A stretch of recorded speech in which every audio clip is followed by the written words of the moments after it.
Kami po na mga ministro at mga manggagawa sa distritong ito ay tausa puso po na nagpupuri, nagpapasalamat po sa ating Panginoon Diyos dahil sa kanyang patuloy na pagkakaloob ng mga biyayang tagumpay sa Iglesia ni Cristo.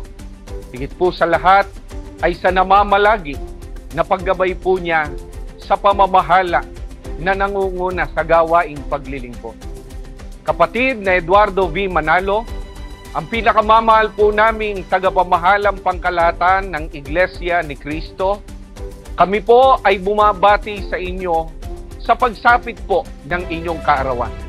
Ang patuloy po naming dalangin sa ating Panginoon Diyos, patuloy niya kayong gabayan, patnubayan, punoy ng lalo pang karunungan at kapangyarihan na inyo pong gagamitin para kami po ay pamahalaan at ihatid po sa uring maliligtas pagdating po ng araw.